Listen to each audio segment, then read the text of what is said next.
Привет! Ципори, что на иврите означает «моя птица». Этот древний город расположен на холме и парит над равниной, как птица. И здесь нас ждут уникальные находки, которые обнаружили археологи. Идемте смотреть.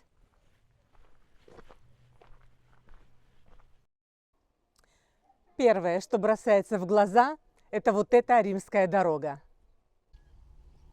Такие дороги являлись отличительной особенностью этой цивилизации. На прямых участках дороги ее ширина должна была составлять не менее 2,5 метров, а на поворотах должна была доходить до 5 метров, чтобы обеспечить безопасный поворот колесницы.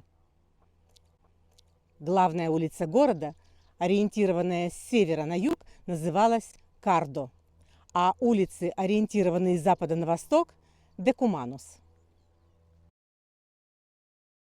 Давай. Итак, мы на главной улице города. Вот эти многовековые борозды оставили колесницы.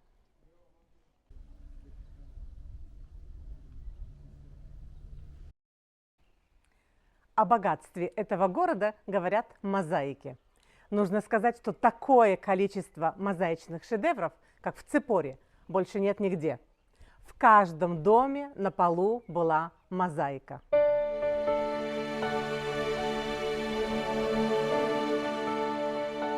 Охотники, кентавры, амазонки – все это классические сюжеты позднего римского и раннего византийского периодов.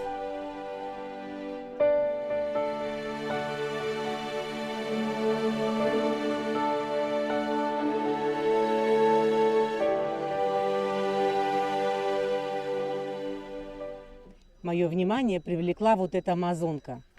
Согласно легенде, амазонки удаляли правую грудь, чтобы она не мешала им стрелять из лука. Очевидно, что художник не был согласен с этим и в знак протеста вот так ярко и выпукло изобразил грудь амазонки. Дескать, вот, пожалуйста, у амазонки все на месте. Ну или просто перепутал левую грудь с правой.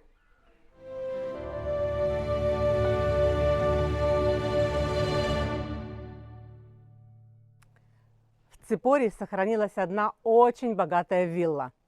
В этом доме были спальни, кухня, залы и даже личный туалет. Но самое интересное в этой вилле – это мозаика. Пойдемте посмотрим.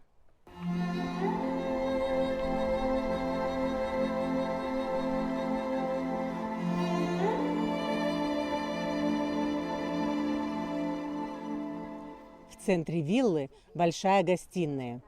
Интересно, что мозаика выложена так, чтобы поставленная мебель не скрывала рисунки. Красоту должно быть видно. Основной сюжет – игры Диониса, бога виноделия. Древнегреческое имя Диониса – Вакх. Отсюда произошло слово вакханалия – пьяная вечеринка. Самая ценная мозаика здесь – это портрет молодой женщины, который по праву называют Мона Лиза Галилейская. Вы знаете, я не думала, что на меня это произведет такое впечатление. Так изобразить внутренний мир, какие-то чувства в мозаике, просто это выложить из камня. Догадались, что это? Это древний туалет. Римляне были известны своими общественными банями и общественными уборными. Но чтобы иметь свой собственный личный туалет дома, на это нужно было потратить огромные деньги. Культурным центром древнего города был Римский театр. Строители здесь сильно не заморачивались, а построили театр на склоне холма.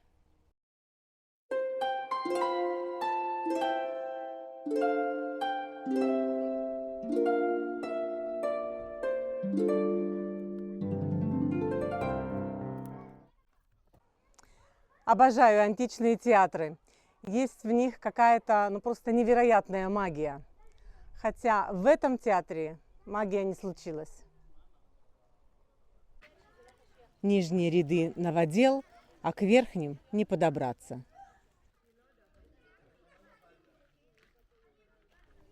Театр был огромный. Он вмещал около 4000 зрителей. Ну а с приходом христианства театральное искусство пришло в забвение. Рядом с язычниками и первыми христианами в Ципоре процветает и многочисленная еврейская община.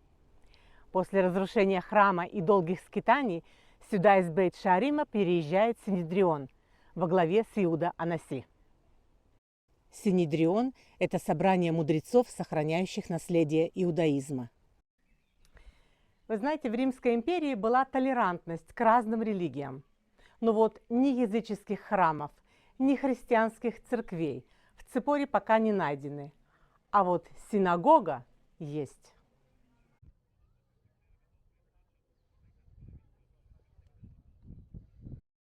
Синагога необычная. Есть традиционные изображения храма, миноры, шофара. Есть и сцены из библейских сюжетов. Жертвоприношение Ицхака, встреча Авраама с ангелами. Конечно, это не классика иудаизма, запрещающая любые изображения людей и животных. Но дальше больше. Мы видим зодиакальный круг с изображением знаков зодиака. Такие же изображения мы находим и в других галилейских синагогах римско-византийского периода. Единственное отличие – в центре зодиакального круга нет изображения бога Гелиоса, а есть просто изображение солнечного светила. Очень красивая синагога. Самая красивая синагога из всех, которые я видела в Израиле. Этот город завоевывался римлянами, вавилонянами, персами, арабами, крестоносцами. Однако до IV века нашей эры это место оставалось еврейским. Археологами был обнаружен еврейский квартал. Здания, в том числе двухэтажные, расположены по обеим сторонам мощеной улицы. В жилых домах мы видим выдолбленные в камне и оштукатуренные ритуальные ванны – микве.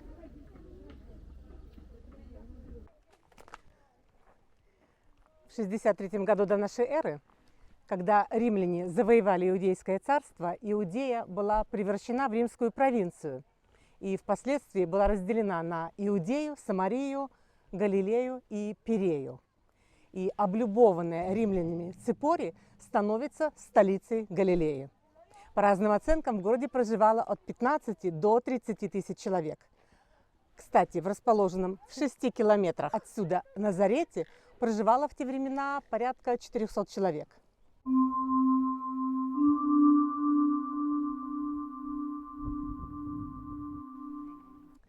А сейчас я расскажу вам о настоящей сенсации. В Назарете родился Иисус. Бытует общепринятое мнение, что его отец Иосиф был плотником. В Назарете у него была небольшая мастерская. И в небольшом Назарете сложно было найти работу, но здесь, в Ципоре, где проживало около 3000 человек, рабочие руки были ой как нужны. И мы можем предположить, что Ципорий был тем местом, куда Иосиф приходил на работу. А теперь самое важное. Плотником 2000 лет назад называли не только человека, который мог пилить и обрабатывать дерево. Плотником называли человека, который умел резать и имел для этого инструмент. И резал он не только деревья. Здесь, в Ципоре, Иосиф резал камни. Можно со стопроцентной уверенностью предположить, что, будучи подростком, Иисус помогал отцу здесь, в Ципоре, резать камни.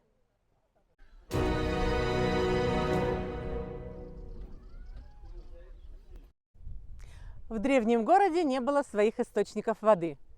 И тогда невероятно сложным решением стала система водоснабжения, построенная в первом веке нашей эры.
Так, друзья, сюда нельзя. Но я, как всегда, по принципу, если очень хочется, то можно. Смотрите, какое ущелье. Что самое интересное, что в этом ущелье до сих пор есть вода.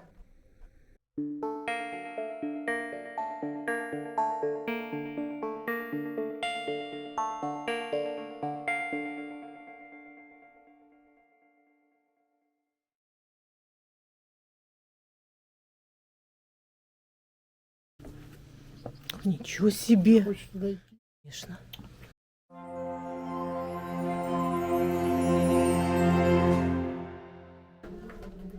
Тут уже очень низко. Май гад. Ой, как тут пролазить уже? Вообще лазят? Тут кто-то ходит вообще. Ой, бля.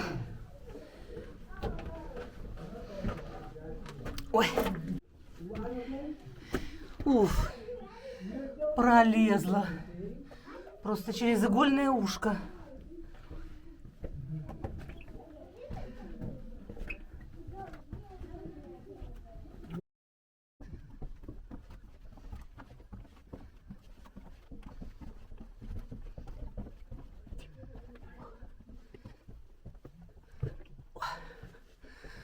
Ух. Мамочки. Вот это да. Вот это мы пролазили. Фух. Ой.